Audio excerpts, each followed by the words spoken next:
What is up, everybody? Welcome to another episode of the Sean Jones NBA Show. I'm recording this on Tuesday, July 14th. It may not be out until tomorrow, but as promised, I am back again this week to fill in the gaps of the rest of the offseason and all of the things that we have not come on here and talked about. A lot has happened. It's been a very busy offseason, aside from just the draft. Giannis is on the Miami Heat. Jaylen Brown is a 76er. LaMelo Ball is a Minnesota Timberwolf. Kawhi is a Raptor for now, we think. We'll see. The Lakers blew their team up to some extent. Ja Morant is on the Blazers. LeBron James will not be a Laker next year. We don't know what team he's going to sign with, and there's a lot of other minor moves that happen. So I'm going to talk through all of that on this episode, and we've got a packed one for you. So with that being said, let's go ahead and get right into it. Okay, so I'm going to start off with probably the biggest trade that went down, the most anticipated one among all of them. Giannis Antetokounmpo getting traded to the Miami Heat finally after years of speculation that his time in Milwaukee was set to expire in the near future. In this deal, the Heat get Giannis and Bobby Portis. The Bucks get Tyler Hero, Khalil Ware, Jaime Jaquez, Kasparas Yakachonis, and 3 first-round picks, one of which was the 13th pick in the draft, which was used on Nate Ament. They also get a 2031 unprotected first-round pick, a 2033 unprotected first-round pick, and then they also get a swap in 2030 and 1 second-round pick in 2033. So in total, 3 firsts, 1 swap, 1 second, 4 players for Giannis and Bobby Portis. On the Miami side of this, I kind of think there's 2 opinions that I have for this that may seem a little contradictory, but ultimately I think 2 things can be true here. One, this is not the absolute best fit in the world with Giannis on the Heat. They still have some real major roster flaws, and I'm not sure that they're actual contenders after this move. I know for a fact they're going to be a very, very good defensive team. The Bam and Giannis combo gives them just an insane duo from a versatility perspective, from a weak side help perspective, from a rim protection perspective. The guys both really can guard 1 through 5 if they absolutely had to. Wiggins and Davion Mitchell, obviously not too shabby themselves defensively. Not to mention that Eric Spoelstra typically has his teams playing hard on that end of the court and can get the most out of guys that maybe aren't the best defenders as well. And Tyler Hero and Norman Powell, probably the 2 biggest weak spots in their rotation on the defensive side of the ball, both no longer on the team. So they are going to have a very high floor as a team just because of how good they're going to be defensively. But the offensive side of the ball is where there is going to be some legitimate questions. I think that the Bam and Giannis fit is not the most clean. I could see it being a little clunky at times. Both of them are at their best in the paint. Bam's presence is probably going to clog the lane a little bit for Giannis. We've seen Giannis struggle the most when teams have been able to sort of quote unquote build the wall in the paint. And if Bam isn't hanging around the paint as well, there's always kind of be 2 defenders there waiting for him. And he was at his best next to a spacing big in Brook Lopez throughout his career. Not to mention, this probably is going to make Bam more of a guy who wants to roam outside of the paint and shoot more jumpers. And that is not something I want. I know that he increased his volume last year from deep considerably. Still didn't really hit it at a clip that I feel super confident with, that I want him shooting 5, 6, 7 threes a game or anything like that. He wasn't doing that every night, but he did it some nights. And I especially don't want him shooting bad contested mid-range jumpers, which is something that he has also kind of fallen victim to when he's been at his worst offensively. And a lot of that is actually compounded by the fact that this team has 0 shooting alongside those 2 guys. Like, they lose 240 made 3-pointers last season and over 5 a game just from Tyler Hero and Norman Powell not being on the team. They had Tim Hardaway Jr., sure, good shooter, but a liability in a lot of other aspects, and not a guy like if Tim Hardaway Jr. is having to play 35 plus minutes for you, you're not in a good spot. We saw that for the Nuggets last year, where that was kind of the case, and they lost first round and flamed out in a way that I don't think many people expected. They already were only 15th in the NBA last season in made 3-pointers. So I do kind of question, where is the shot making from deep going to come here? with the lack of threats outside, other teams are only going to pack the paint even more for Bam and Giannis. And it's going to be even more tough for them to get good looks down there. And I really think they're just going to dare guys to shoot. I mean, Wiggins is really the only guy you kind of trust from deep outside of like disparate role players that might be shuffled in and out. Tim Hardaway, like as I mentioned, but again, I don't view him as more than like an 8th or 9th man at this point in his career. And if he's more than that, then that says more about your roster than it does about him. And so where does the shooting come from? I thought when they made this deal that it was an absolute must for them to bring Norman Powell back. But unfortunately, they just couldn't afford him. They had been hard capped at the first apron. So they just literally could not go into the 20 million plus range to sign him. And so they were going to need him to take a discount if they were going to bring him back. And I don't blame him for not wanting to do that. A guy that's in his early to mid 30s already at this point, coming off arguably his best season as a pro, a guy coming off an all-star appearance and was the main offensive guy for this team for big portions of last season. So I wanted to come on here and absolutely kill them for not retaining Powell, but I guess it was a little out of their control. You know, if they made this deal, then they just weren't going to be able to bring him back. And that's just kind of the situation they were in. But the problem is I just don't really see many means for them to improve their shooting. Sure, they can add other guys a la Tim Hardaway Jr., but like to me, they need more impactful guys that can also defend, that can also handle the ball a little bit, and guys that you can trust to play 30 plus minutes that also can shoot, not guys who are shooting specialists coming in to do just that, because those players tend to be inconsistent. And when we get to the playoffs, who knows how reliable they're going to be. None of that is to mention that they also have a very, very thin backcourt right now. Aside from just the shooting aspect, Davion Mitchell is now their best and most reliable guard, with Hero and Powell out of the picture, and even a guy like Jonas, who maybe could have taken a leap this season. Realistically, Davion Mitchell should be a backup. I do not think he is a starting caliber guard. I think he's a solid player, a contributor, and could certainly be an impactful player on a winning team. But I think that is more in the sort of Kason Wallace type role that we saw in OKC this past season, for example. Guy who comes in, brings some energy, plays some defense, can make some shots on a good night. But he's the lead guy. He's going to be the lead ball handler, the lead playmaker, and a guy that they really need to knock down shots from deep. And he hasn't been a super consistent shooter throughout his career. And it's like, who else can they trust to even just dribble the basketball and give 20 plus meaningful minutes at the guard position on this roster?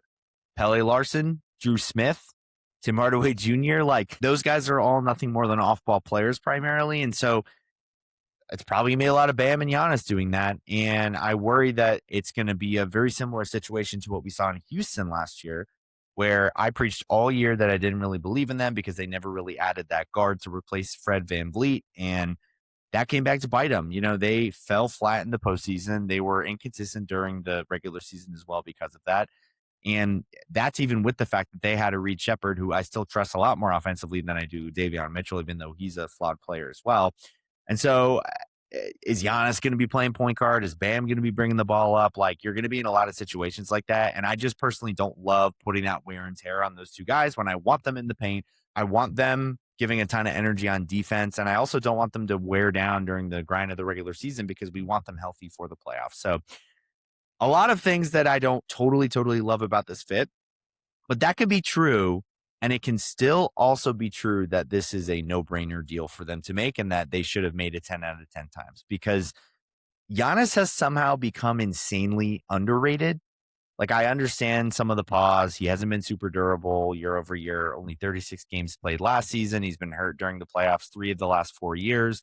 He's into his 30s now. He's not the most plug-and-play star. As I mentioned, you kind of have to get a certain type of player around him to sort of maximize what your team can be and get the best out of him. But we are only 1 year removed from him finishing third in the MVP voting. Third. Behind, it was SGA, Jokic, Giannis. That was the top 3 in MVP voting just a year ago. He's been a no-brainer first-team All-NBA every season he's qualified in terms of games played.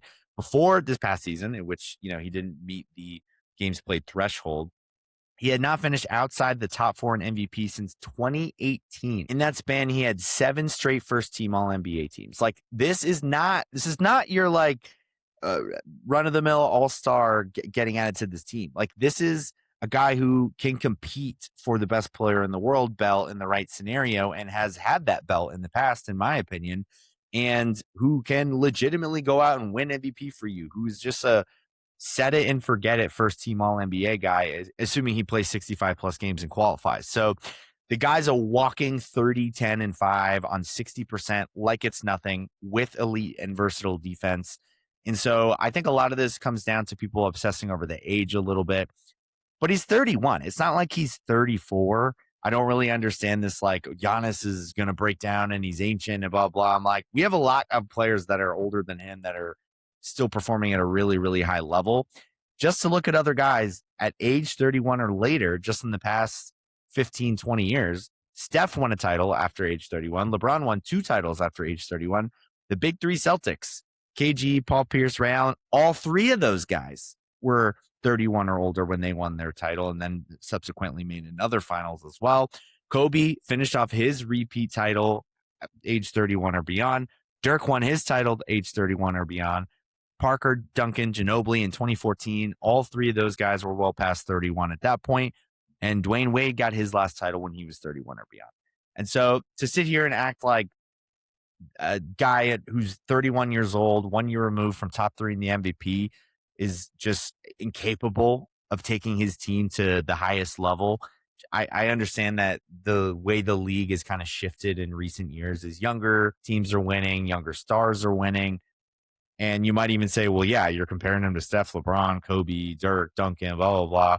But I mean, to me, Giannis is already kind of in that top 20-ish range all-time player. So it's like, to compare him to Wade, to Dirk, like KG, like he's in that conversation. He might be above all those guys, to be honest. You know, he's in and around that area of player. So it's not crazy to sit here and say, like, if those guys did it, he can do it. So again, I don't think this roster is perfect by any means, but I just think that, like, Giannis has become incredibly underrated. And for this cost, I just think you have to make this deal if you're the Heat, because I also think they were kind of teetering in the middle.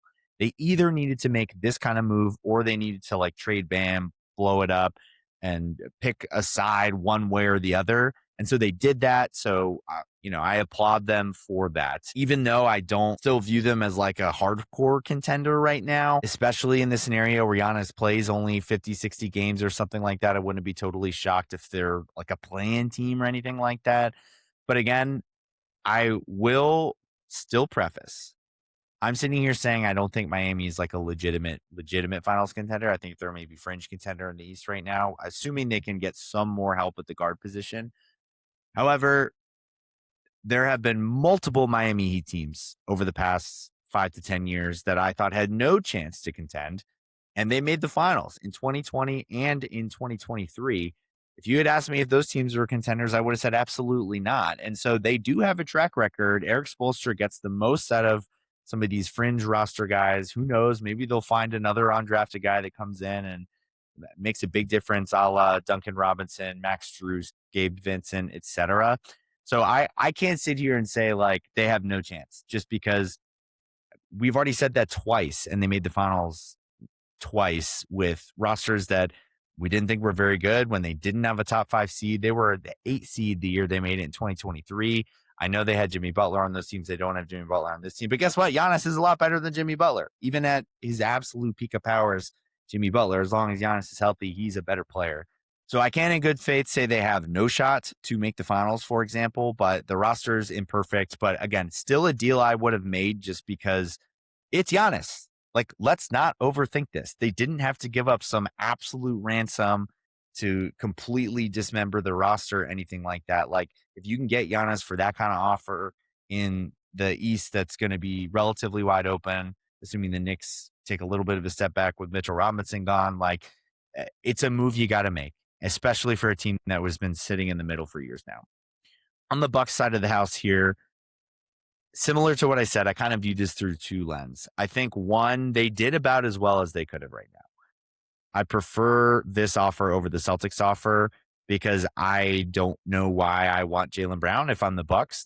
I'm already not the absolute biggest Brown fan, but, like, what does he do for this team? Like, they should be trying to invest in younger guys. Like, Is Brown going to take them to the 10 seed and compete for a play-in spot? Maybe, but why is that super enticing for them right now? I know they don't own a lot of their picks, so they have no incentive to be super bad, but I'd still think you want to invest more in younger players that could turn into something down the line and take more shots at less proven guys rather than one shot at a guy that you know who he is, but he's already in his prime and he is what he is at this point. So maybe they end up trading him to a third team or something like that, but we just, we'll get to the Jaylen Brown trade later in this episode. But if it was Paul George and 2 picks, I'm like, Paul George and 4 picks for the Bucks. I guess that is theoretically what the return would be. That is just not enough for me because 4 picks is nice, but you're stuck with the Paul George contract, and then you don't get any interesting young players, and that is what I want for a team that doesn't own their picks. I want some flyers on some guys that could turn into something. So this isn't a perfect package, but I do think it was probably the best one for them on the table. Tyler Hero is a fine stopgap, a la what Jaylen Brown would have been. Obviously, Brown's a much better player than Hero, but I just mean like he's somebody that you can put on the billboard and has some level of rapport across the league, can score 25 a game probably for them next season. We'll see. Maybe he can revitalize some of his value. We just saw a guy like Michael Porter Jr. get shipped off of Denver to Brooklyn in a bigger role, and he didn't get traded, but there was a lot of speculation that, he could go for multiple first-round picks after getting traded with a first-round pick for Cam Johnson before. So we'll see. But the headliner piece here for me is Khalil Ware. I really, really like him. I've been a fan of him since he came out of the draft a few years ago, and I think he could be a legit building block potentially. He's a rare talent that can shoot it with consistency and volume from deep, but also a very, very strong rim protector. He is a phenomenal rebounder. He has real good touch around the basket, really a skilled player for his size and position. And I legitimately think he could be a 2010 guy, like maybe even as early as this coming season, with 2+ blocks, 35 to 40% from 3. And he's still just turned 22 years old. So to me, Khalil Ware was like a must get, obviously, in this deal. But I just mean, I like the idea of having a 22-year-old Khalil Ware plus other flyers, plus other picks, rather than getting the sure thing of Jaylen Brown, because I don't know what that does for you. So I think Ware does have potential to turn into, I'm not going to say like an absolute star, but like, could he be a really, really productive 2-way guy? Absolutely. And I think the ceiling for him is still not super defined yet. Jaime Jaquez probably is what he is at this point. I think he's 25 years old already, despite only being the league a few years. He was one of the older guys in his draft class, but he was a contender for 6th man of the year last year. At worst, he's still a very solid role player, potential rotation piece. And at best, he could maybe turn into a really good starter. So again, another piece, not super sexy, but he's on the younger side and obviously has been impactful so far in the league. Then Jonas, I think it was reported he was a little bit of the sticking point of why this deal didn't get done earlier. The Heat eventually conceded there, but I love Jonas. I think he's like got a ton of potential. Most will probably view him as a throw-in, but I really like his upside as a ball handler, as an offensive initiator. He just turned 20 years old. And then you add all that together with 3 firsts and a swap. That alone's not the best, but again, it's taking flyers. They need to just have shots at guys. So 3 picks plus whatever Jonas becomes, plus whatever Khalil Ware becomes, plus maybe you turn Tyler Hero into something else, and then Jaquez, maybe you keep him, maybe you don't. So they have multiple swings to take at young guys, not to mention they just drafted Braden Burries. They get Nate Amen in this draft as well. 2 guys that I'm not particularly super high on. I think Burries could turn into a good player. Amen, not my absolute favorite if you listen to my draft podcast, but still, there's young, interesting guys on the team, and that's really all you could hope for, especially for a team that does not own their draft for the foreseeable future. So that could be true, but what can also be true for the Bucks is they kind of probably botched this overall in the grand scheme of things. Like, they should have made the deal last offseason, maybe even the year before, if they were being totally realistic with themselves where they stood in the league. And they were just kind of in denial. And last offseason was kind of an absolute disaster for this team because they could have traded him. They didn't. Instead, they doubled down the other way. They stretch and waive Dame's contract when he's recovering from his Achilles. They invest a ton of money into Miles Turner, who was genuinely awful last season. I mean, just a shell of what he had been previously with Indiana. He's only getting older. and that contract could quickly turn into a bit of an albatross. So if they just traded him last offseason, you prevent those deals, they probably could have gotten much more value for Giannis across the board. There probably would have been more teams interested because he wouldn't have been coming off this injury-plagued 36 games played season. And so, yeah, was the deal the best they could get now? Probably.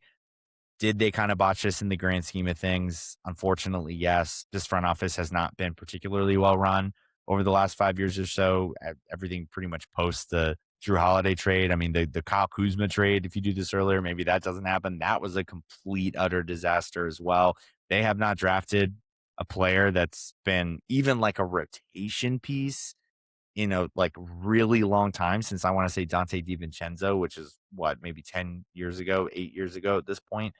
And so I think they're going to be really bad this upcoming season in general, but they had to rip the Band-Aid off. And, I can't fault them too much just because this really was all that was left probably, but they definitely mishandled this if you look at it from a year-over-year perspective. Speaking of Jaylen Brown and the Jaylen Brown trade, we're going to talk about that now. So in a bit of a genuine shocker, Jaylen Brown gets traded to the Philadelphia 76ers for Paul George and 2 first-round picks, 2 second-round picks. Those 2 first-round picks, one is Philadelphia's own 2031. The other is their own 2028. That is only if it falls in the top 8 because it currently is owed to someone else if it's 9 through 30. If that happens, then it becomes swap rights with the Clippers pick that the Sixers own from the Harden trade. So it's a little confusing. Could only turn into 1 first, 1 swap, or it could be 2 firsts and then obviously the 2 seconds, 1 in 2028 and 1 in 2030. But that's it. That's it. From the player's perspective, it's a true 1-for-1. They add these picks on top. And obviously it's not shocking that Brown was traded. That had been reported that was likely over the last few weeks. But I think the destination is what really surprised everyone. And I'm going to start with Boston on this one just because this return feels really unacceptable. It feels like this couldn't have been the best they could have done given all the circumstances. Maybe they could have waited down the line and seen what was here in September. Maybe they try to work things out with Brown. I have to believe there was at least another deal that got them a little bit more draft capital or a young player or something that was a little better that you could sell to the fans, but maybe not. Maybe the league kind of had soured on Brown, even though he was coming off a career year. But Paul George was thought by many to need to have a first round pick attached to him just to get off the contract. So in a way, if you operate under that assumption, they really only got 1 first round pick for Jaylen Brown in terms of actual value coming back. And then the 2 seconds, obviously. I never thought they were going to get like 4 first round picks or something for Brown just because I do think he's a little bit of a polarizing player. But to only get 2 plus a distressed asset across the league and to a division rival that you're going to have to play 4 times a year that you just lost to in the playoffs, that you've played multiple times over the past 5 years or so in the postseason in some long series. Like, again, it just feels like maybe they could have waited this out a little bit closer to the season, but maybe the situation was worse than we thought. Maybe the relationship was untenable. They just didn't feel like they could bring him back, and they didn't even want to go through training camp and all of that and all the additional discussions that would have come if they had just kept him. But to me, I think the biggest thing for me of why I think Boston botched this is not even so much the return necessarily, but it's because they could have had Giannis. And there was a lot of Celtics fans that were lukewarm on that, saying that they didn't want him because all of the things I named previously with injuries and age and blah, blah, blah, blah, blah. Well, you know who's really injured all the time? Paul George. You know who's a lot older than Giannis Antetokounmpo? Paul George. And sure, would it cost you 2 first-round picks? Maybe throw Hugo Gonzalez in there, whatever. But they should have just went the extra mile to get him. Like, they would be so much better off in that path, in my opinion. And I'm not saying this as a revisionist historian here. I was on the Celtics should trade for Giannis and prioritize that vote from the start. I said that even before maybe the relationship went bad. I just think Giannis is that impactful of a guy. And for the actual roster perspective, aside from picks, like the Celtics weren't giving up that much. like he's a clear upgrade over Brown, and you give some ancillary pieces, but like they were still going to have enough depth. They were still going to have a lot of guys around them to be really, really good. If you put Peyton Pritchard, Derek White, Jason Tatum, Giannis Antetokounmpo, and then Mitchell Robinson, maybe they don't get Mitch, whatever, but the salaries are pretty even, so I don't know why they wouldn't be able to. That's arguably the favorite in the East going into next year. He directly solves their absolute biggest need. And I had been saying this, like, the Celtics have been 2-3-point reliant in the postseason, and it opens up too many possibilities for shooting variance. And the worst part is they're so committed to it that when their shots aren't falling, they don't even try to deviate or mix things up. They are just committed to the analytics and saying that, well, over the span of 7 games, we're going to make enough shots to win. But that's not always the case. And that 2 straight seasons now, they have completely shot themselves out of games. Their offense is basically falling apart. They look like totally lost because when the shots aren't falling, they don't have a counter. Giannis is the counter. Not only is he the counter, he also is going to help get them even better looks because so much attention has to go onto him in the paint that the shooters are going to get better shots. So to me, like, they need more of an inside-out game. Brad Stevens literally said this at his press conference at the end of the season. And Giannis is the maybe best guy in the league to help complement that side of it. So, again, I just feel like he's become so underrated. And all the reports of they didn't want to include Hugo. They didn't want to give the 35% of the cap contract. They only wanted to do 2 years as compared to 3. But I'm sorry, like, if you're not giving the max deal, you're not giving a 3-year extension, you're not giving up Hugo Gonzalez, who has looked terrible in summer league and sure could still be a good player. But like, I do think there's a little bit of this ringer Celtics lore that helps kind of prop these guys up and makes them a little overrated. And I feel like I need to be a hater sometimes, but if you're not giving him up, you're not giving that kind of extension for a top 5 player in the league in his prime, then who are you doing it for? Who are you doing it for? Like, I get the hesitations, but like at a certain point, like, Giannis is that good. He is deserving of those things. He is deserved. Like, why are we losing sleep over Hugo Gonzalez? Why are we like haggling over 1 year? Maybe you have 1 extra year of a not super good contract down the line. Who cares? You've got a 3-year window of probably being the favorite in the Eastern Conference with Jason Tatum and Giannis Antetokounmpo and a lot of depth and pieces around them. Not to mention, this was not going to kill them asset-wise. They still were going to have picks to trade. They still were going to have moves to make if they absolutely wanted to or needed to. So I think that was the biggest miss here. But I say all that to say that even though the deal's not great, the value's not great, I think the return, it's a little better than people want to make it out to be. I've just kind of been a Paul George defender over the past few years. Like, I think he's become pretty underrated. Like, I know he's overpaid, no doubt about it. He's not the all-star player he was when he was with the Clippers or the Thunder or the Pacers, etc. But he's still a really good player. He's still a great two-way guy. Like, he is in that realm of player of a Derek White, in my opinion. He's just paid more and plays less games, so he gets completely shit on. But like, he's a legit shot maker. He's a little streaky, but he's a much better shooter than Jaylen Brown from deep, for example. He can be an ancillary ball handler and playmaker. I think the perception gets skewed by the contract and the durability.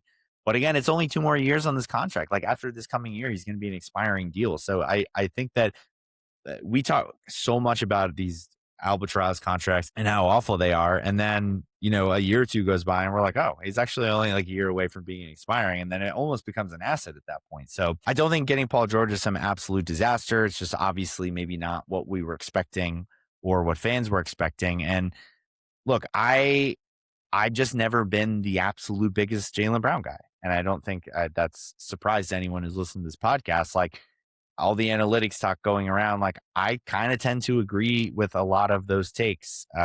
Yes, he had a career year last year. He's been a 25 plus point per game guy, good two-way guys, improved upon a lot of his flaws over the years. The team's had great team success with him, and he did win a ring and a finals MVP. I'm not taking any of that away, but he's also pretty consistently been the 1B for most of his career. He's never been the guy. Last year he was to an extent, but again, we saw the team flamed out with him as the lead guy last season. And I think they overperformed a little bit in the regular season. And I do think he's been blessed with a lot of talented teammates and a really, really good front office that hasn't made many bad moves. And he does still have glaring flaws that seem to come to the forefront in a lot of the biggest moments. And the advanced stats just really don't like him. He's never had better than a +1 net rating in any season since he became an all-star. His on-off numbers say that the team plays better when he is off the court than on the court from a net rating perspective. Things like win shares, VORP, box plus minus, et cetera. They all paint him as nothing close to a top 20 player, despite that being the perception. And when it's bad with him, it can be really, really ugly. So none of this is to mention the salary stuff. In general, he's a guy that's paid like a top 5 player, but he's more of the 15th to 20th best player. And that can be an absolute salary killer in the second apron era. And I know you could say, well, they'd be paying that for Giannis too, but Giannis actually is a top 5 player. So that's the difference there. And so it is just hard for two guys to make 70% of the cap. But I think for a Tatum Giannis pairing, it could be justified. For a Brown Tatum pairing, I don't know if that's necessarily the case. And I don't know if I want to be paying Jaylen Brown what his next contract is going to be either. So I don't hate the idea of trading Jaylen Brown. I also don't hate the idea in a vacuum of acquiring Paul George. I just think the value misperception of those two being swapped for Boston for only 2 first-round picks, given the contract situation, given the age, given the injury risk with Paul George, like, yeah, it's not a great return for Boston. So I'm not going to sit here and say I think it's a good trade for them. I'm just saying that I think these moves in a vacuum aren't like as insane as you would think, just because of my general opinion on a guy like Paul George and Jaylen Brown, which is like more negative for Brown, more positive for Paul George than consensus.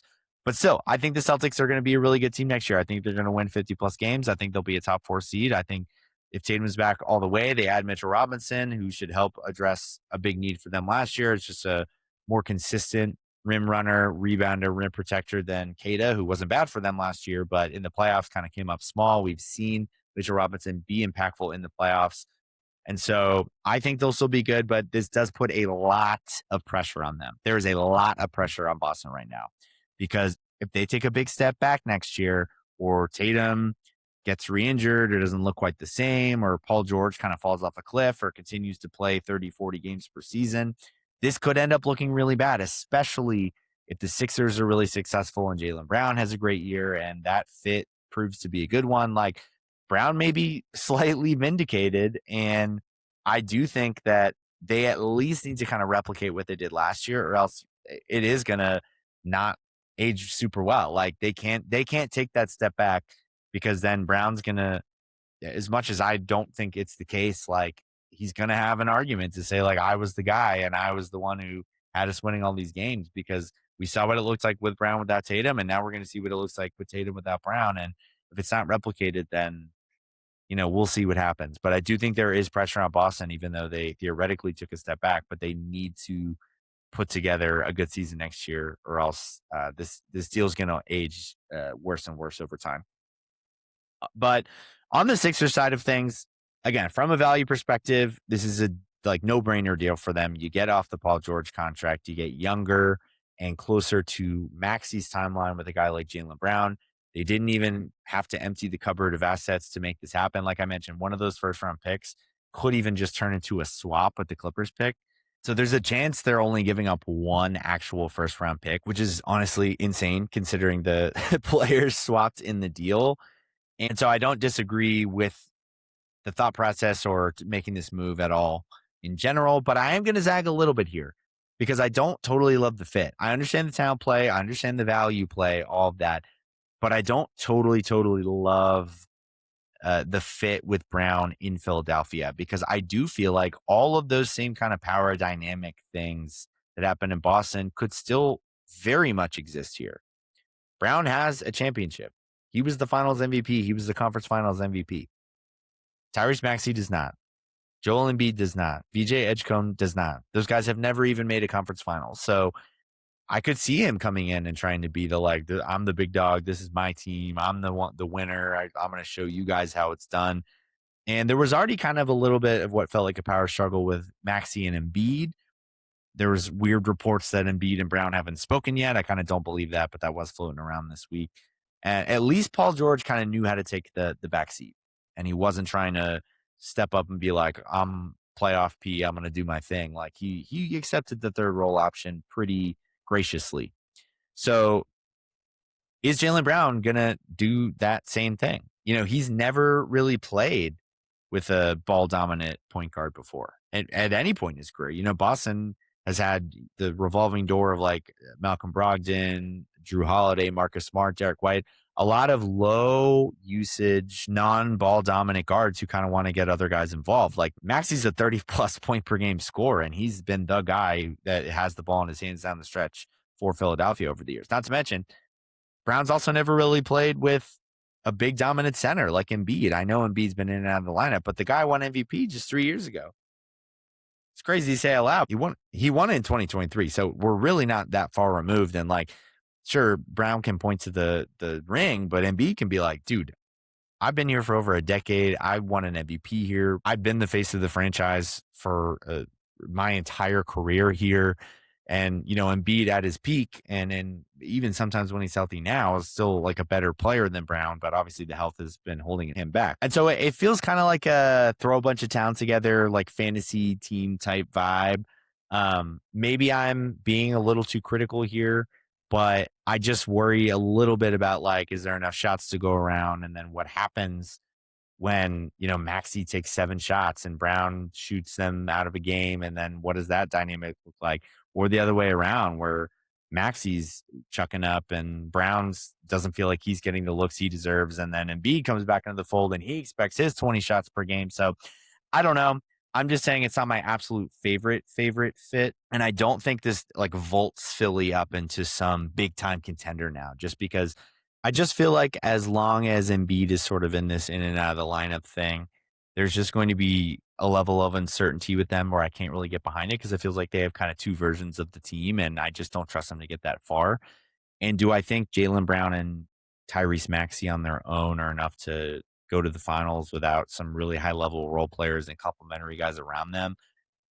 I don't know if I believe that. VJ Edgecombe could kind of be the swing piece there if he develops into a really, really high level starter. He was solid last year, but needs a little bit more consistency offensively, etc. But we'll see. But the one thing this will definitely do for them is it's going to raise their floor, because if Embiid's out, it's not an issue. Brown and Maxey and Edgecombe should be enough to still keep this team in the 45 win range, even without him. We've seen the worst version of what this looks like a couple years ago when they were in the lottery in some 20 to 30 wins range without Embiid, and Maxey got banged up, etc.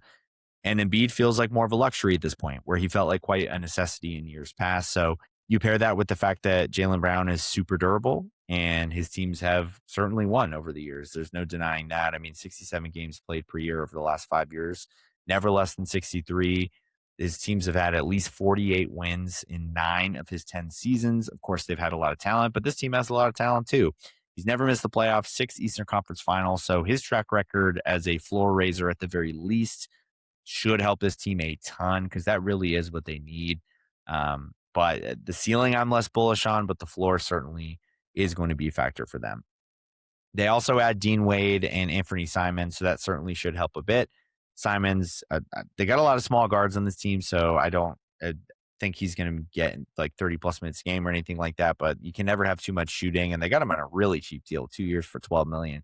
Kind of a steal. I thought he was really solid for Boston last year, and obviously has been good offensively in an expanded role like he was back in Portland. So love that signing for them just because of how cheap it was, and I think he is generally a good player. Dean Wade, 4 for $39 million. I'm a little lukewarm on Wade, but at least he's a big guy that can knock down threes from outside and can defend a little bit. I think come playoff time, he kind of goes from a 3 and D guy to a no 3 and no D kind of guy. I mean, he just kind of is out there getting cardio, but regardless, like, he's the Kelly Oubre replacement. At least he's going to be a little bit more of a playing his role and better decision maker than Oubre was. He's just been a little sporadic throughout his career, even though Oubre did give them some good minutes and stuff last year. So we'll see. Overall, no-brainer value trade, no-brainer asset move by Philadelphia. But I do think the ceiling expectations need to be tempered a little bit, but I do think the floor is significantly raised for them. Now moving to the LaMelo Ball trade, as the Charlotte Hornets shipped out LaMelo to the Timberwolves alongside Josh Green and the 33rd overall pick, which is eventually used on Isaiah Evans out of Duke, to the Wolves in exchange for Naz Reid, a couple of filler guys. Like there's another Moge, not the Hawks Moge. There's a second Moge. I didn't even know he was in the league. And the draft rights to this other international player, along with one first round pick, which is the Wolves own in 2033, three swaps, which are the Wolves in 2028, 2029, and 2030, and then three second round picks. This was eventually expanded into multi-team deal where Julius Randle got shipped to Brooklyn alongside the 28th pick, which was used on Joshua Jefferson, who I like.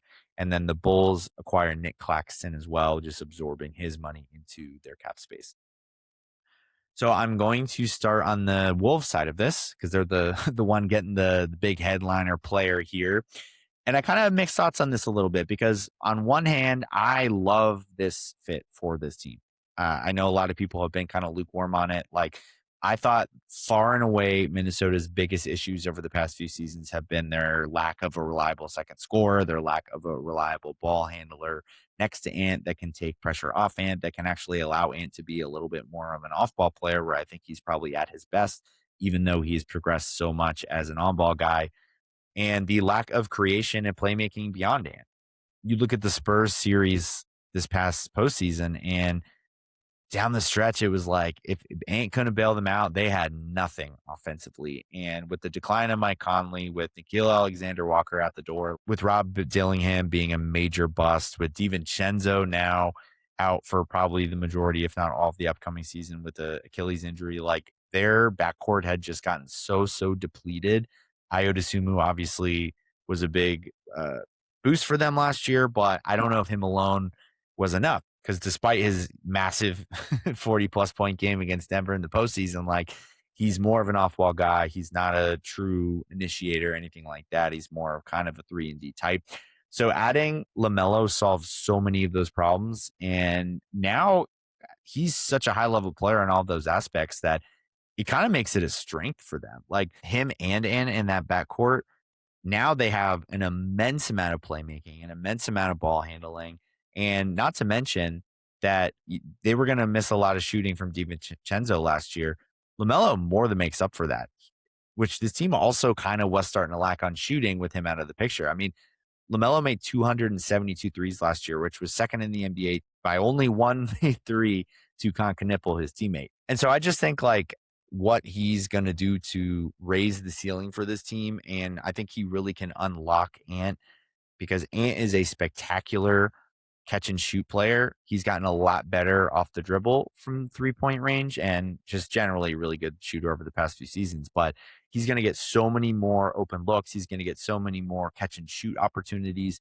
He's going to have so many more instances where he is not having to get himself to his spot, but has someone else that can get him the ball in his spot. So like that is so valuable. It's going to take a ton of pressure off of Ann and just load over the span of a long regular season and in the postseason where they can't just throw a million double teams at him because LaMelo is going to be such a threat playing 4-on-3 on the other side of the double. I also just think the Wolves didn't give up a ton.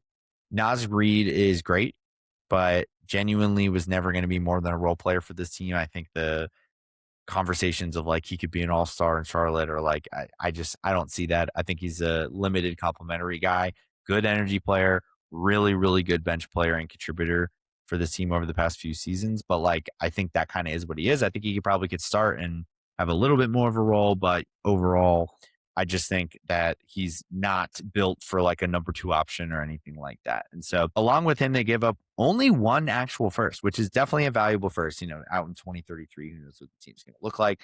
But the swaps, like 2028, do I really think the Hornets are going to be better than the Wolves in just a year from now? No, I don't.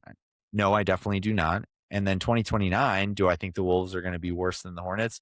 Probably not by then either. Maybe by 2030, but that's really, you're kind of banking on like Anthony Edwards not being on the roster anymore at that point. Because if he is, 4 years from now, Ant is still not even going to be 30 yet. So he's going to be firmly in his prime. So prime Anthony Edwards probably going to be a playoff team, assuming they can get some requisite talent around him, versus the Hornets have not proven they can make a postseason for 2 consecutive years. And they haven't made a postseason in over a decade at this point. And so, given their track record, despite a lot of their moves, given where Ant and the Wolves have been over the years, like there's a chance none of those swaps can pay.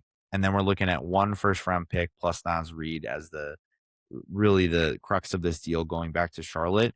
It definitely feels like a little bit more when you add in the fact that they probably only made the Randall deal because they knew that was going to enable them to make this deal. So I do think that it starts to become a little bit more when you look at they gave up 2 key rotation pieces plus the pick for LaMelo.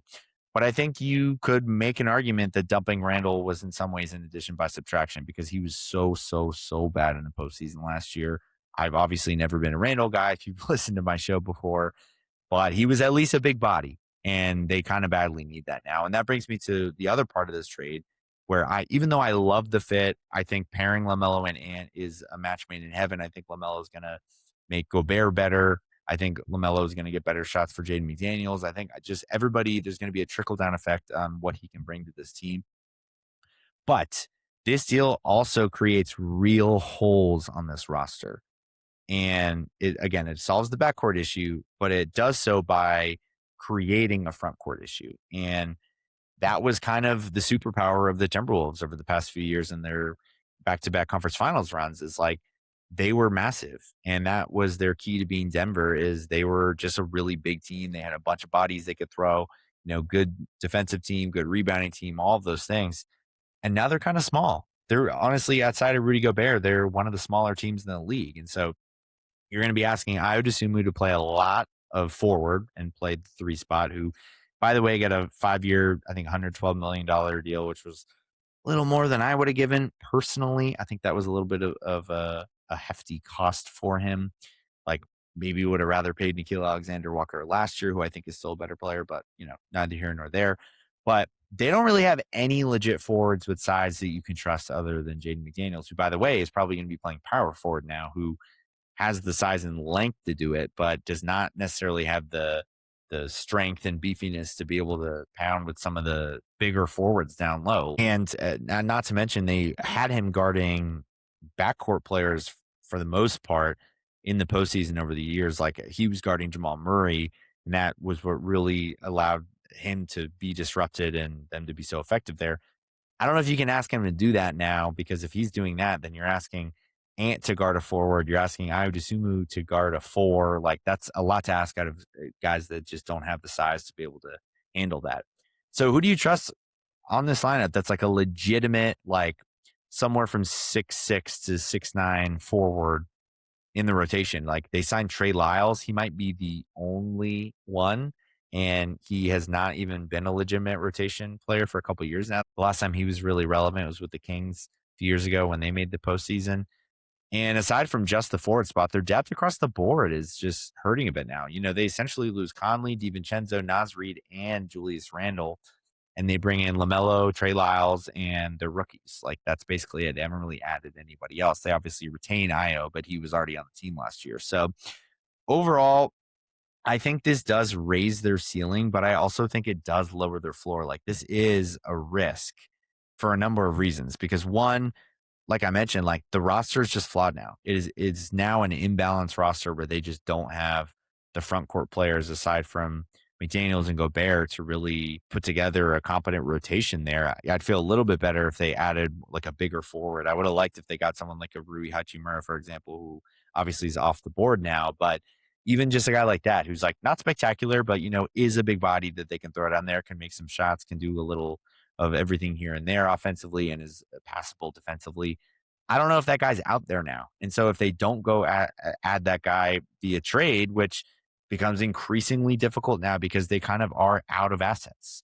That's another reason why this is a risk, is that's their last kind of bigger move that they have.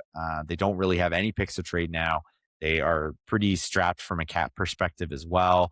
So it's tough, where their really only option is to maybe package DiVincenzo with something, but how much are you getting for a player that's on a torn Achilles if you can't attach picks to it? Maybe they attach some second rounders if they have those. Maybe they attach one of their younger prospects or players, and that's enough to entice somebody. But, I just don't know how they're getting that forward that they desperately need. But another reason why this is obviously a risk is LaMelo himself. He has not been able to stay healthy. His play, we don't know if it translates to the postseason because he's never been in the playoffs yet. And so, as much as I say he's going to take pressure off Ant, if he doesn't play, then he's not going to do that. And now they also have this massive hole. So they need him to stay healthy. They're betting on his durability. They're betting on his talent, which I understand because I think they needed to infuse some talent here. And so if this goes badly, which I'm not saying it will, again, I like the fit. And if they can add some more forward pieces, I think that they're a better team than they were. But if it goes badly, this could be the beginning of the end for Anthony Edwards in Minnesota. And this could be the move that sets him over the edge where, look, if LaMelo's playing 40 games and they just don't add depth on the front court, this team's not going to be very good at all.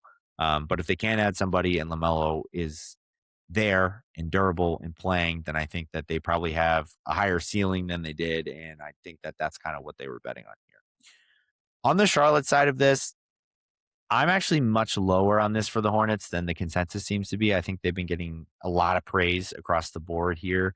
And I understand the LaMelo limitations. He's played only 105 games the 3 years before last year, which is 35 games per season. He is an unserious player at times, taking ridiculous shots, making questionable decisions out on the court.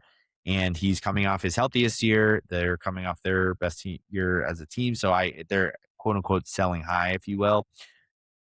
But the Hornets were legitimately really good down the stretch of last season. They finished the year 28-10, and they had a top 3 net rating for the entire second half.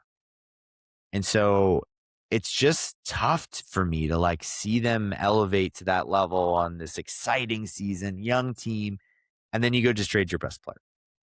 Because I know people want to discount LaMelo, but he is the biggest reason why they were successful last year. I know Knipple was a revelation as a rookie. I know Brandon Miller took a noticeable leap. I know they got real contributions from some other role guys, but LaMelo Ball was the engine that made this thing go. He was their best player.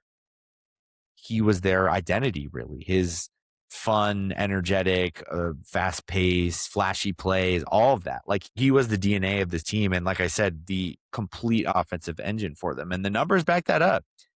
They were 6.3 points better per 100 possessions with him on the court, and they were 11.2 points better per 100 possessions offensively when he was on the court. They had 125 offensive rating with him on the court. That would have been best mark in the league.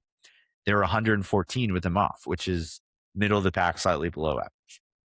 So they go from an average to below average offensive team to the best team in the league offensively when he was on the court.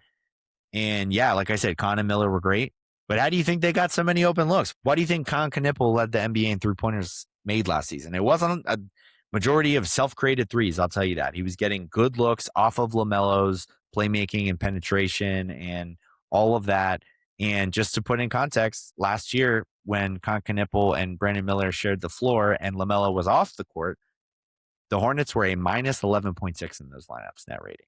So you can shit on LaMelo all you want if you're not a LaMelo believer, but there's just no way to tell the story of why the Hornets were so good down the stretch of last season without starting with LaMelo, not just without including LaMelo. He was the reason. He was that good as a playmaker and offensive engine. So I just think it's a really tough sell to your fans because after that kind of breakout season, their best season in years, maybe like a decade legitimately, they were on a real upward trajectory. Maybe they might have had the best outlook going into season this year than any season in the history of the franchise. This is one of, if not the worst franchise in the NBA, if you just look at their history and the lack of success they've had since they were the Bobcats and switched to the Hornets, etc. And they could have been a real threat for the playoffs. I might have picked them in if they had kept LaMelo and maybe added a center and made some other moves here and there. And I think that they're going to take a real step back next year. I think the East is better. And I think they are one of the teams that clearly got worse. They traded their best player away for a complimentary guy who could maybe take a little bit of a leap, but isn't near the impact that LaMelo Ball is. And so I don't know. when we see teams make these kind of leaps and step ups, it's just you want to build off that. And so for them to just punt on it, the first opportunity they got is just a little head scratching to me. Not to mention, I understand the sell high narrative, but I don't think they got that much back. I already kind of talked about this on the Minnesota side, but like Naz Reid is not going to turn into some all-star. He's a good player, but and he does fit this team well. But again, it's like he's not the future of the franchise or anything like that. They get the 1 first-round pick, but again, that pick is 7 years down the line. So how are you selling that to fans? Like Con Knipple and Brandon Miller may not even be on the team when that pick conveys. And then the swaps, again, I think they're going to take a step back. I don't think the pick in 2 years is going to convey.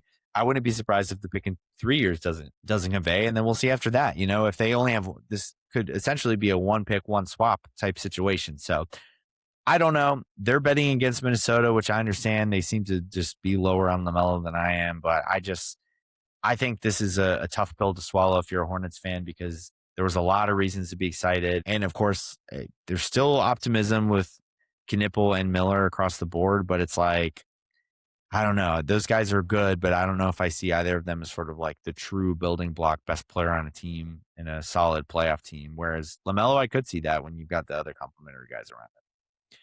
For the other parts of this deal, the Nets get Julius Randle. They don't own their pick this year, so I think that's fine. They just want to be a little bit more competitive. I think him and Michael Porter Jr., Mikal Brown Jr., they've got some other pieces. Jaeger Demon looked okay last season. So, like, they do this deal to try to not be absolutely terrible since they don't own their pick anyway. They'll be a little bit more competent, but we've seen Randle in the number 1 role. It's not the best all the time, and he can be good in spurts, but it's not going to scale long term. So Nets are still going to stink, but I guess I kind of understand it. Just bringing in a veteran that's going to make you more serious and confident of a team on a night-to-night basis. On the Bulls side, getting Claxton. I've always been a Claxton believer. I saw what I saw a couple years ago when he was a really, really impactful defensive rim protector and could be a nice rim runner offensively and rebounder. He hasn't been very good the past few years, but I think a change of scenery certainly could help him. They had the cap space to spend anyway. This didn't stop them from adding other guys like Norman Powell. And so they didn't give up anything in this deal. They literally just acquired Claxton into the cap space. So overall, they needed a center. I think it's going to give them a little bit more of a defensive identity. So it's a flyer worth taking, in my opinion, and he's not overly expensive or anything like that. Up next, we've got the Kawhi Leonard trade to the Raptors, and the Clippers agreed to send Kawhi back to Toronto for his second stint for Brandon Ingram, Grady Dick, 2 first-round picks that would be Toronto's 2031 and 2033 first-round picks, a swap in 2027, and then 2 second-rounders in 2030 and 2033. Reports coming out that this deal is potentially on hold because of the aspiration investigation and how that's not complete. I assume it's probably going to still go through, but the terms could maybe change. Maybe one of those picks gets rescinded if there's some sort of Kawhi suspension or something, which would kind of make you think that that's very much on the table based on that report. Said that the Raptors are basically on the hook for any punishment. I assume that doesn't mean they're going to get punished as a franchise because they're not the one who gave it the deal. But if Kawhi were to get punished, basically saying that they're on the hook for that. And there was even reports today that, like, in an absolute worst case scenario, his contract could get voided or, he could be suspended for a year or something like that. I'd be pretty surprised if they brought the hammer like that down that hard. So I'm going to operate under the assumption this deal is happening. But I will also say it's very embarrassing for the NBA that this is not concluded yet. It feels like it's been almost a year now. How has this not been done? I mean, there's so much information out there. The NBA basically has unlimited resources to throw at this. If 3 lawyers is enough, make it 6, make it 10, do what you got to do. But it's kind of insane that this has not been resolved yet. But if we operate on the assumption that this deal is happening, I think for Toronto, this is a steep price to pay with those picks, which ironically enough, they gave up more this time than they did the first time they got him, which was only 1 first-round pick to Rosen and Jakob Poeltl. But to me, it is worth it because Toronto was kind of in this weird middle similar to Miami. And so I just am glad that they sort of picked a side, if you will. And I want to reiterate, as I said about Giannis, Kawhi is very, very good still. I know he's older. I know the durability thing is real, but career high in points per game just last season, 28 a game, 6 rebounds, 4 assists on 51, 39, 89 shooting. He was second team All NBA. If Cade hadn't been eligible, there was a real case for him to be at least considered for first team All NBA. He finished 7th in MVP, and I thought he played like a legitimate top 10 guy, like legitimately, like him at his best. There's probably not 6 or 7 dudes I would have taken over him last season. And with him here, I'm not going to say the Raptors are, some obvious big contenders now, but they could at least talk themselves into having a chance in the East. This team was a 5 seed last season. They won 46 games. They went 7 in round 1 to the Cavs, who eventually made the conference finals. And Kawhi does a lot of the good things that Ingram does, but he's more efficient doing them, and he doesn't have a lot of the Ingram flaws here. So this roster overall, I think they should be very, very good defensively. They've got great personnel on that side of the ball, and I love the Kawhi and Scotty Barnes fit. I think it's honestly a match made in heaven. I think Barnes needs a guy that is a go and get a bucket type player next to him, because as good as Scotty Barnes is, I love Scotty Barnes. I think he's a really good player on both ends of the court, but he's not an isolation scorer at an advanced level yet. He's not a dude you totally trust in the half court generating good shots for himself. So having a guy like Kawhi that can do that can take the pressure off him, where Scotty can be more of an offensive hub, more of an initiator, more of a cutter, an off ball guy as well. Like, that's really useful for them. And Kawhi can be their closer. He can be their late game guy with Scotty sort of running the show, dominating a transition throughout the majority of the game, while Kawhi kind of finishes off for them with some more isolation plays down the stretch. So I love that fit for them offensively. I think Colin Murray Boyles is like legitimately good. I was very high on him coming out of the draft, and I think that as soon as next year he could be like a very high level starter. He looked really good for them in the postseason last year. I like the Allen Graves pick for them in the draft this year as well. He was somebody I was a little higher on. But I don't love a ton else about this roster. Those 3 guys I feel really good about. And Graves, obviously, like, who knows? He'll be a rookie. He may not even play a ton. But aside from those 3, Jakob Poeltl sucks. They don't really have another center on the roster, and he's just not good anymore. And he's slow-footed. He's not impactful defensive like he used to be. He's a total stiff on offense, doesn't space the floor, doesn't really provide anything on that end, and his contract is abysmal at this point. I don't know why they signed him to that extension. I'm lower on Emmanuel Quickley than most. I think he's an okay player, but I think he's more of a glorified 6-man. I think that the role he was in New York is the one that's more fitting for him, rather than a guy who's like the lead playmaker, ball handler for a team. I don't know if he's getting guys involved and making guys better around him in the way you want him to, and he's not the most efficient either. RJ Barrett, he just doesn't really do it for me either, to be honest with you. I just don't really know what his role is, because as an off-ball guy, he's not very effective. He's not a good spot-up shooter. He doesn't do a lot of the little things. He's not a great cutter and all of that. So in that role, it's a clunky fit, because guys can kind of cheat off of him, and he's not really spacing the floor in the way you want. And he's better when he's on the ball. But the problem is, you don't want him on the ball that much, because if he is, then, he's taking away shots from Kawhi. He's taking away shots from Scotty Barnes. He's, still a worse shooter and ball handler than Emmanuel Quickley is. So, like, I don't know what his ultimate role is or what the right team for him is. I've been trying to figure it out, and I don't think he competes defensively enough. He's not as good of a finisher as he needs to be inside either. He's not a bad player, but he's just not my favorite type of player, I would say. And I don't think his fit on this team is super clear. So if I were them, I would maybe want to ship him out for an upgrade on the defensive end or shooting, or a better center or something like that. I don't think they'll probably do that before the season starts. We'll see in the season and we get to the trade deadline. Maybe that's something they could explore, but they also just don't have a lot of depth otherwise. Jamal Shed, Jacoby Walters, Trace Jackson Davis, they re-sign. Outside of those 3, it's like really slim pickings with some minimum guys and 2-way dudes. So maybe they'll add some more players, but this roster, I really love what we have at the top. Mixed feelings about the middle, and then they just don't really have a lot of depth beyond that. So that, paired with the obvious risk that comes with employing Kawhi Leonard on your team, aside from the age and the injury history, maybe a possible suspension now. They got 77 games played out of Ingram last year, so he was very durable for them, despite the fact that he hasn't been super durable in his career. So If Kawhi's only down in the 50 range, then that's going to be a big drop off. And Kawhi's not hit 53 plus games in back-to-back seasons since 2017. And he played 65 last year. So statistically, he's probably not going to play that many next year. We'll see. He's 35 now, and maybe he's going to be suspended too. So I don't know. There are a lot of question marks with this team, but I still think it was worthwhile for them because I think that, look, the picks are a lot to give up from a player perspective. It wasn't a ton. Obvious upgrade over Ingram. Grady Dick's probably a bust at this point anyway. And they at least can be in the conversation. I think there's a lot of teams in the East that are kind of be in that, could make a conference finals run if things break their way. And I think they kind of fall into that now because Kawhi could be the best player in any playoff series. Scotty Barnes was the best player in the playoff series against the Cavs this year. So they've got two guys that could theoretically be top 15 to 20 dudes in the league right now. They've got some other role guys I like. So I think I would like to see them round out the roster a little bit with some more shooting and some more defense rather than a lot of these guys that the ball kind of sticks with a little bit more, some more connective pieces. But we'll see if they can make some of those adjustments, and we'll see if this trade even still happens for them. But on the Clippers side, I thought it was a good deal for them. I think, if you can get those pick for a 35-year-old Kawhi Leonard, you got to do it. I said after the trade deadline, I thought they made a mistake by not trading Kawhi because his value is never going to be higher given his age, given the fact that he was having a healthy season and playing at an all-NBA level.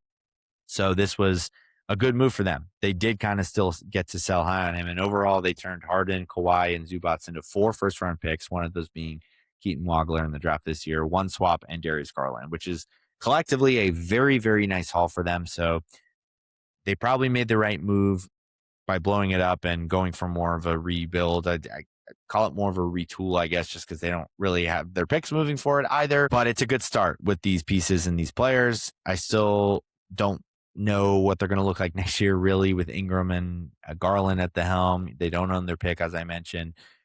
They're going to be competent with Garland and Ingram, but they, Keaton Wagler, I'm not super high on him. We'll see what he turns into. They add Rui Hachimura, good role piece.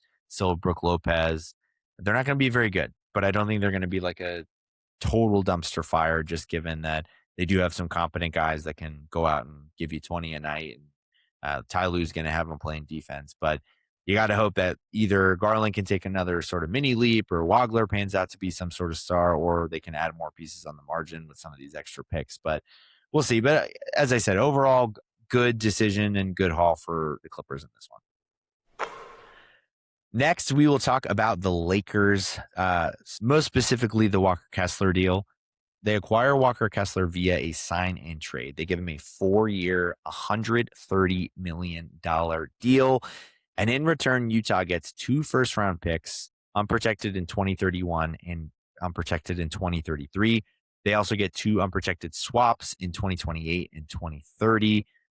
They also made a ton of other minor moves as part of this. They trade Ayton away to the Wizards for Jaden Hardy and 2 second-round picks. They sign Quentin Grimes, Sandro Mamukelashvili, Colin Sexton, Kevon Looney, and they're rumored to be maybe even tied to Jonathan Kuminga. They signed Zaire Williams as well. So they completely redid this roster. But I want to start on the Kessler piece of this because to me, it feels like a little bit of an overpay with the money alone. But I think it is something that I could live with on its own. But when you add in what they gave up from a picks perspective, I was genuinely floored by this deal. I like Walker Kessler, but I could not possibly understand how they gave up this much from an asset perspective to get him on top of the contract. Maybe you do one or the other, but to massively overpay him. And then on top of that, also completely empty the cupboard of your assets. They've exhausted all their assets now. They have a 2032 swap they can use. That is it. They have no more picks to trade. They have no more cap space. So this is the team. This is the team. And like I said, I like Walker Kessler. I genuinely do. I've been higher on him. But to act like he is some sort of proven commodity is insane. I mean, he played only 63 games the past 2 seasons combined. He played 5 games last year. He is a career 9.5 points per game, 9.3 rebounds per game. He has scored 20 plus points in a game 10 total times his entire career to this point, including only 5 times in the past 3 seasons combined. He has less than 5 points in 39 career games. That's nearly 4 times as many as he scored 20. So he's basically been 4 times as likely to score less than 5 points than he has been to score 20 in a game. He has had 5 assists in a game only 5 times in his career, and he has scored single digits in 107 of his 201 career games. That's 53%. So again, I like Kessler. I like the upside of him offensively as a rim runner, as a screen and roll guy that can get easy buckets from Luka. He started to shoot the 3 ball a little bit last year. If that sticks and is legitimate, then that's going to be a huge plus for him. I think he is a very, very good rim protector, legitimate defensive anchor for a defense. I think all of that's true. But again, he is so unproven. And to give out, like, they give up more than the Sixers did for Jaylen Brown. Like, how can you justify that? I know it wasn't a good trade, but I'm just like 2 firsts and 2 swaps. Like, Giannis got 3 firsts and 1 swap. I know they got players too, but I'm like, if you just look at some of these other deals, like, this value is so misaligned. And I understand if you're a Lakers fan, you're probably like, well, Utah wasn't going to let him go, and we had to overpay just to make sure that they would be willing to move off of him. I get that, but I'm sorry, this is just too steep of a cost for me. And it would be different maybe if they had other picks that now they can repurpose and add around this roster, but they don't. That's it. They used all of their assets on Walker Kessler. And I just don't think this roster is good enough. Like I said, this is the team. This is the team. They've got Luka, Reeves, Walker Kessler, and a bunch of 7th men. Like, where's the defense coming from? Who's guarding Shea? Who's guarding Ant? Like, where are the reliable wings? Who's even starting on this team? Your options are Grimes, Laravia, Mamu, Vando, Sexton. None of those guys are better than 7th men, in my opinion. Those are not high level NBA starters. And so they have 2 awesome players, a good player, and then a bunch of like 7th, 8th men. And I don't understand how you could look at this team and think that they have any shot to compete with San Antonio, any shot to compete with OKC. And I think they wanted to replicate the Dallas construct, which I get. You know, Reeves in the Kyrie role. They've got Kessler as the Gafford Lively piece there.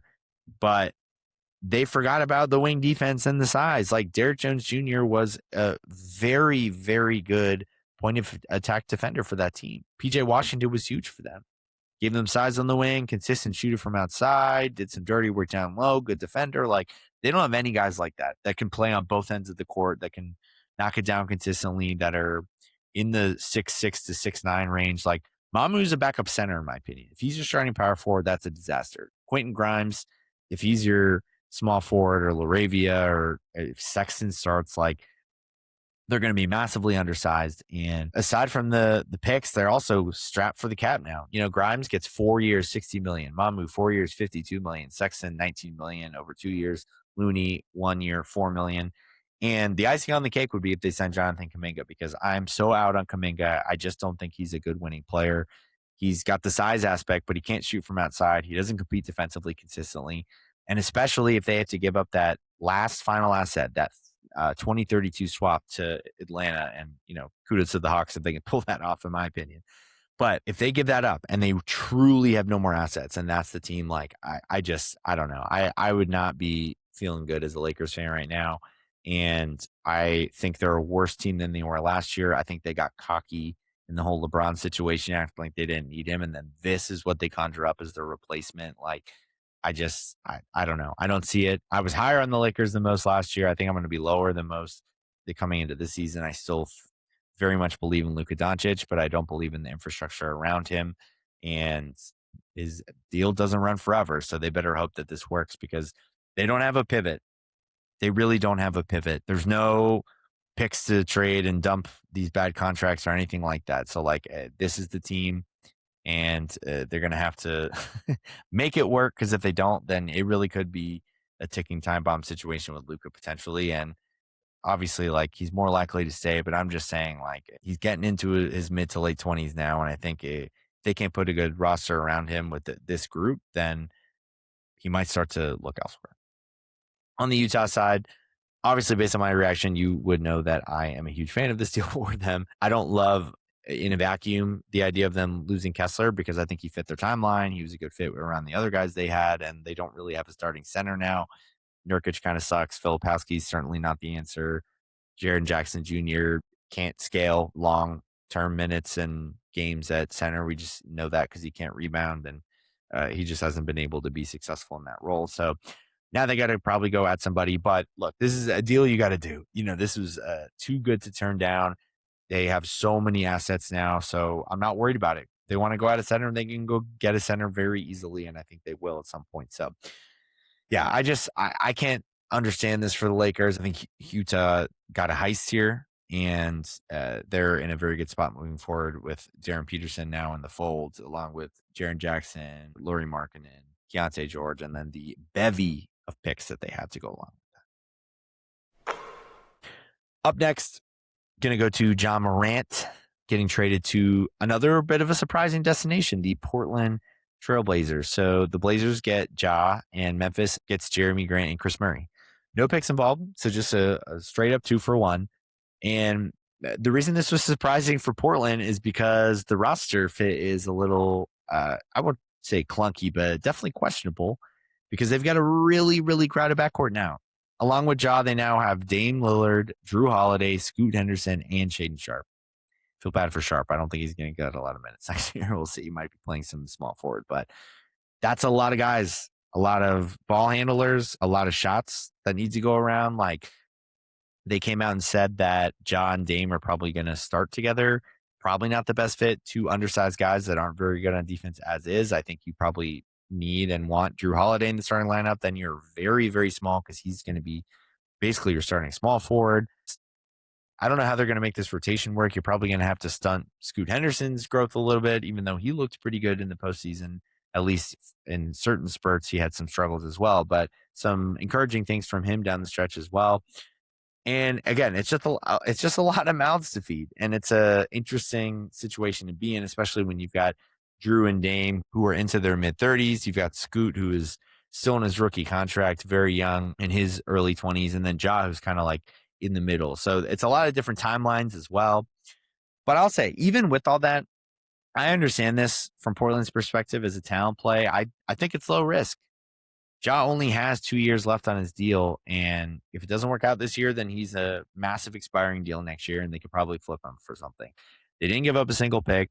They didn't give up really any super valuable assets from a player perspective. Chris Murray is, not very good in my opinion, and then Jeremy Grant, his contract looked pretty bad. He's old, and he's basically a $35 million a year bench player at this point.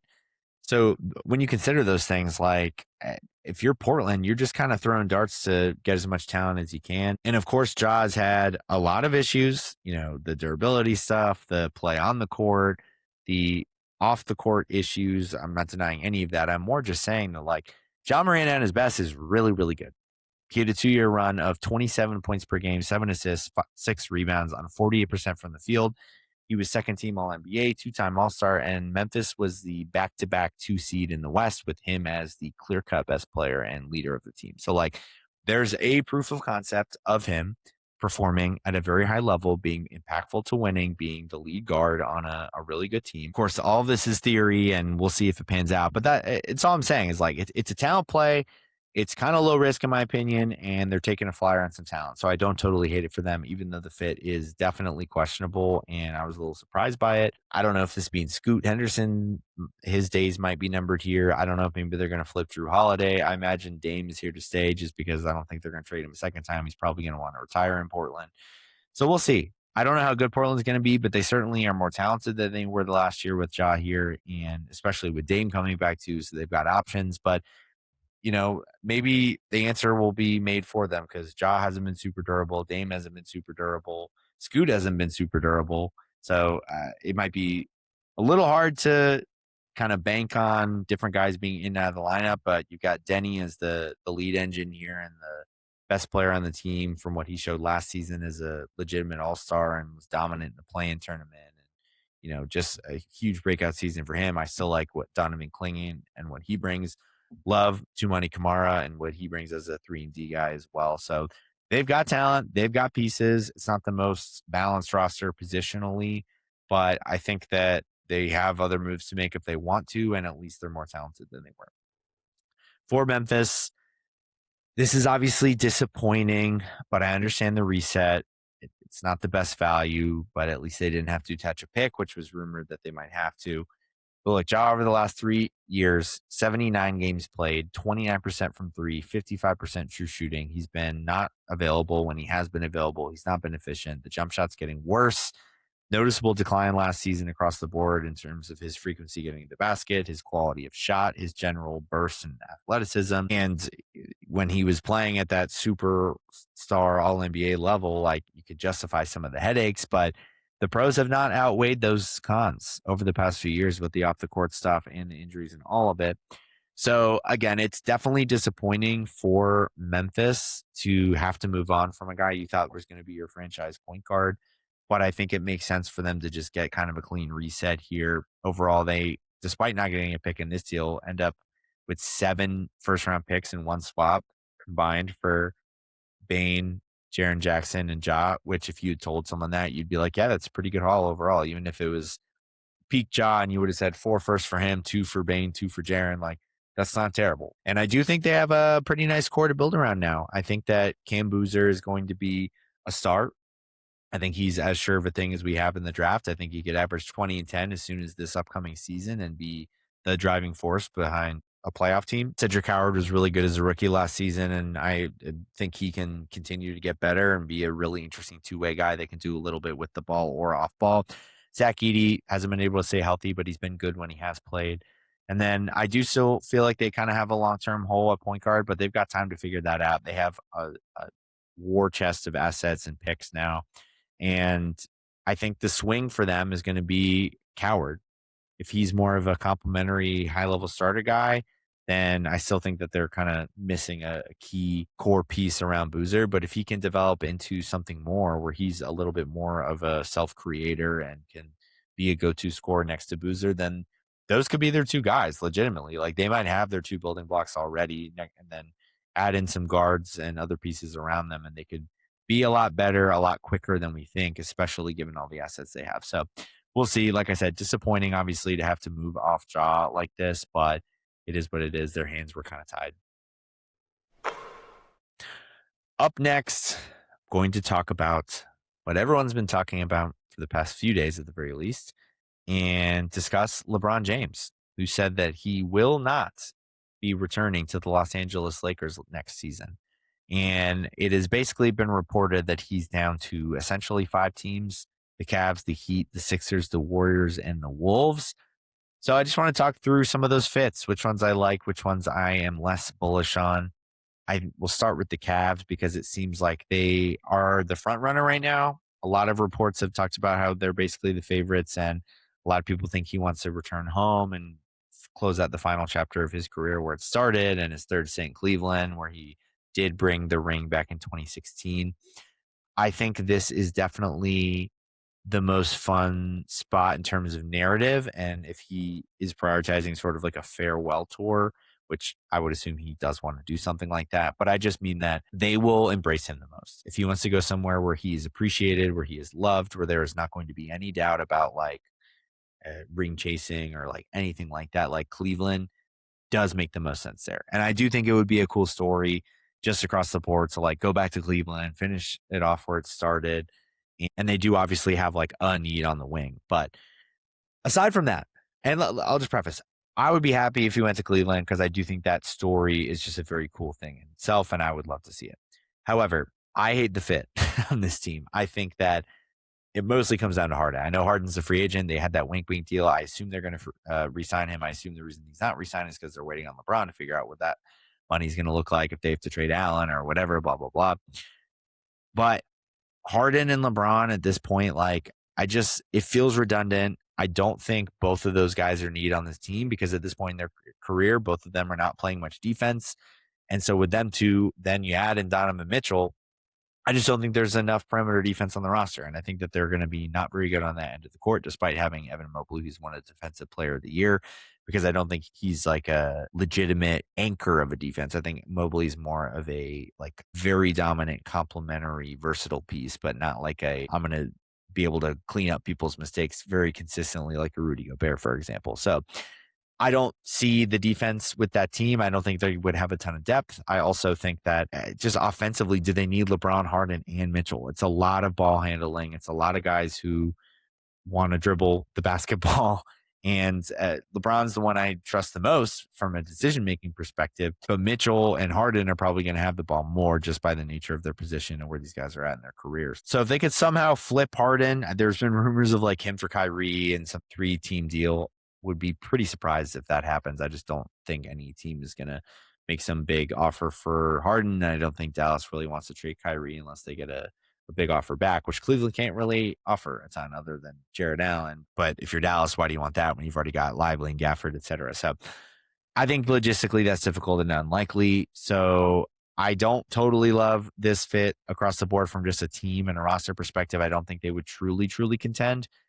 They'd probably be in the 4 or 5 seed where they were last year. I don't think he's moving the needle in some big capacity, but I do think they could win a playoff round. They were in the conference finals last year. I couldn't say that they have no chance to get back there just because they were there last year. The bracket breaks their way with LeBron in the fold, a little bit more consistent decision-making and offensive options there. So maybe they do get back to that spot, but I don't think that team's winning the East. I don't think they're contending at any sort of high level, even if they did somehow make it out of the Eastern Conference. So again, love the narrative fit, hate the roster fit. Miami, this is one that's kind of been growing on me a little bit. I've kind of talked myself into it. First, I was like, oh, why would he go back there? But as I mentioned when I talked about the Giannis trade, we know Miami's defense is going to be awesome. It's going to be very, very good. It just is. And so that takes a lot of pressure off LeBron to have to be super engaged there, and he can kind of take some plays and possessions off and whatnot. And we know that he probably wants to do that at this point in his career. So having Bam and Giannis to clean up mistakes, very good safety net to fall back on. LeBron also helps them a ton from a playmaking standpoint. I talked about this. They don't really have a lot of guys that can dribble the basketball. They don't really have a lot of guys I trust as passers and playmakers outside of Bam and Giannis. But the only worry I have there is that the burden might be too much on LeBron. Like he would basically have to play point guard for them, which I don't know if he wants to do that at this point in his career. I think he wants guys that can take some pressure off him, not be the guy that has to take pressure off other guys. So I don't know. It still doesn't really help their shooting issue either. This would probably still be their eventual downfall. But I do think they could fringe contend. Like I mentioned, like I can't totally rule them out just because of what we've seen out of the Heat over the years. They still would probably need some things to fall their way. I still would probably want to add some more shooting, but a Giannis, Bam, LeBron core with Wiggins and some other complementary pieces, like I don't hate it, and I think that it could be viable. And then from a narrative perspective, I actually also don't hate this one. It is kind of cool to have him then go back to Miami where they won't be the favorites. They'll be a little bit more of an underdog story compared to what they were when he was there before. He can kind of close the chapter there, make amends with Pat Riley. And again, if we're talking from a standpoint of appreciation and a team and fan base and organization that will embrace him, I think Miami makes sense because he was there for 4 years. He won 2 championships there. That's 2 of the 3 rings that Miami has in their franchise history. LeBron James was responsible for. So I do think he would get quite the resounding acceptance from the fans, and I think that is important to him. So that's a nice little kind of thread the needle of like he gets the nostalgic piece of it, but also it's maybe a little bit better fit, and the team would be a little bit better than if he went to Cleveland. The Sixers, they do have a hole and a need at the wing spot. They also could use more playmaking and passing, in my opinion. But I don't know. I already kind of commented on the fit and how there might be too many mouths to feed in Philly. I think this would only complicate that even more. I don't know how well the pieces fit together as is. Attaching yourself to Embiid also is probably not super smart at this point.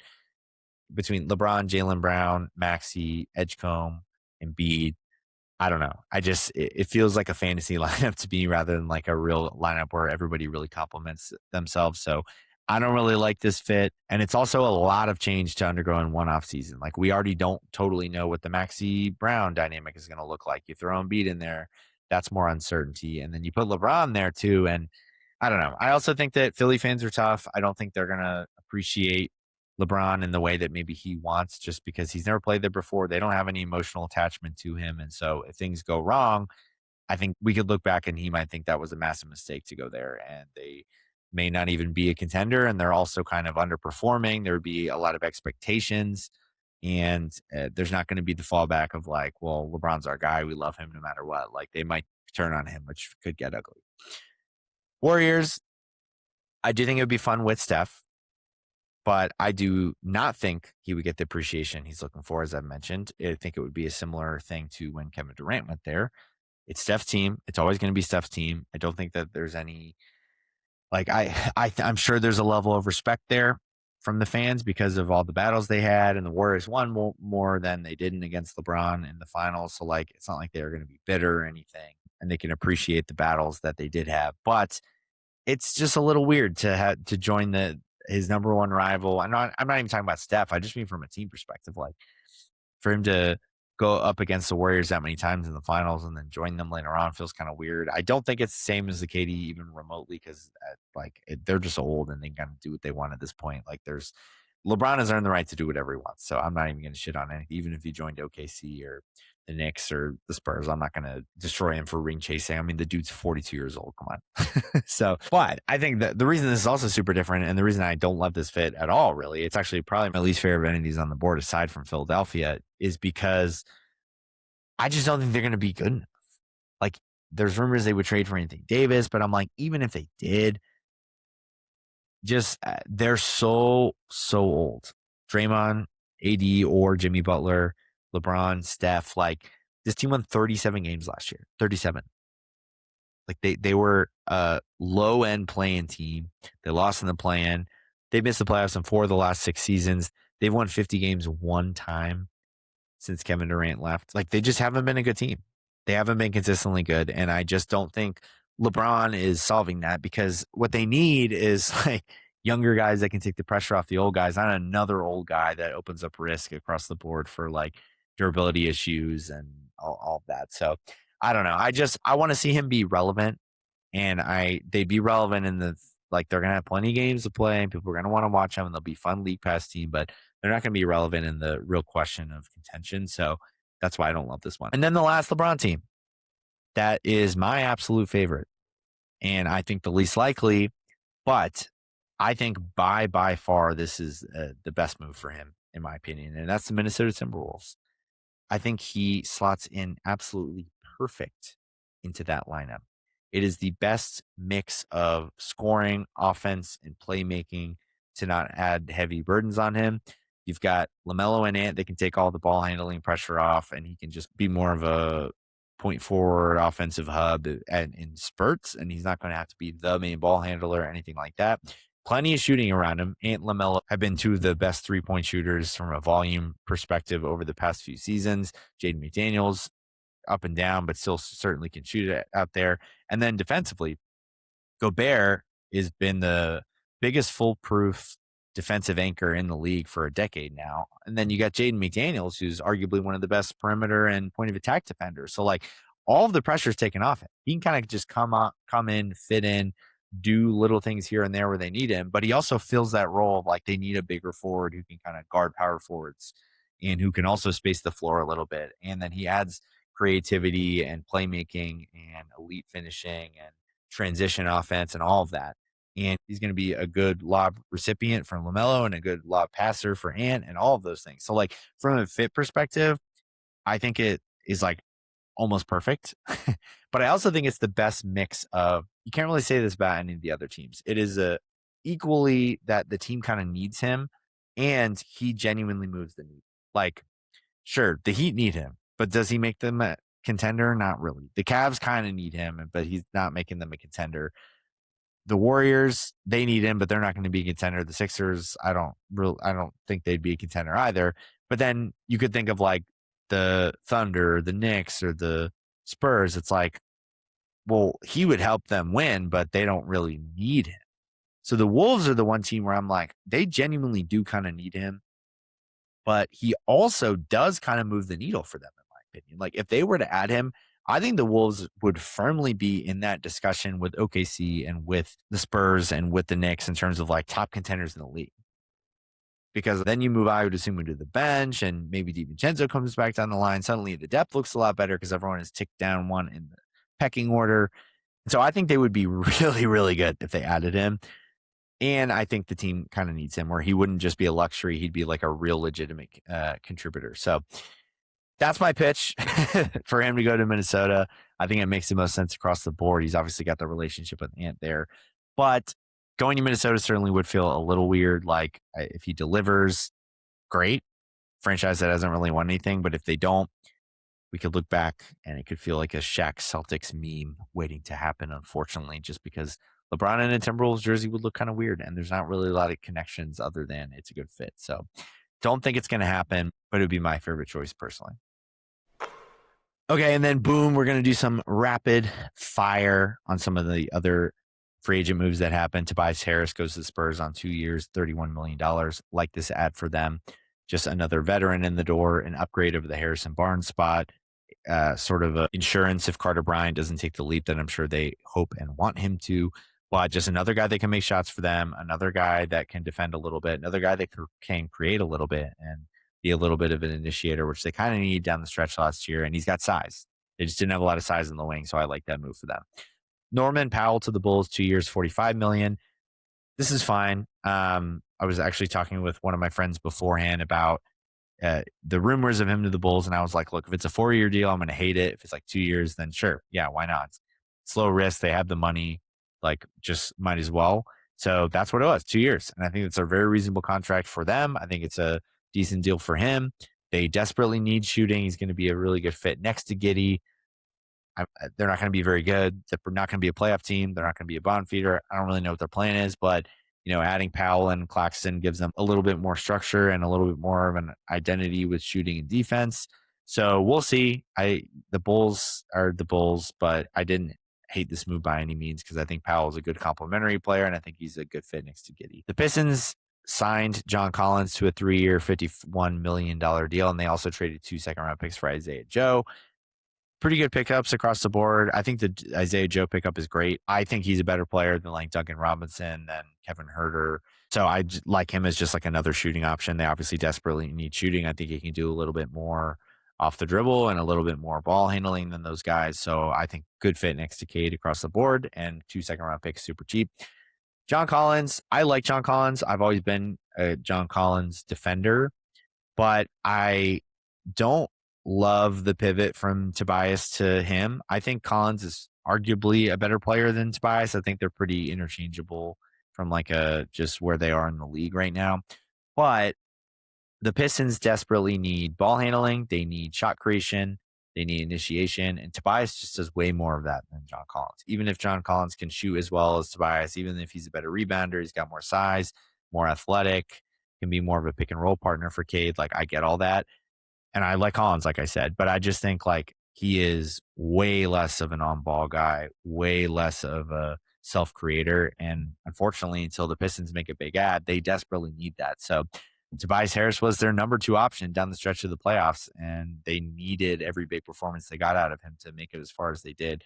Don't know if John Collins can replicate that. So again, I don't hate the ad in general in a vacuum, but if they don't add somebody else that can do some of those stuff, then I think it's going to be a little bit of a downgrade from a fit perspective. Rui Hachimura to the Clippers for 2 years, $28 million. I don't know. Kind of weird signing. If I was him, I would have wanted to go to somebody that I can be a little bit more impactful on. Like I think the Wolves would have been a good fit there, but the Clippers, they're going to be kind of irrelevant this season. So I guess maybe he just wanted more opportunity, more shots. I don't know what it was, but that one is what it is. And then Kelly Oubre to the Pacers, 2 years, $17 million.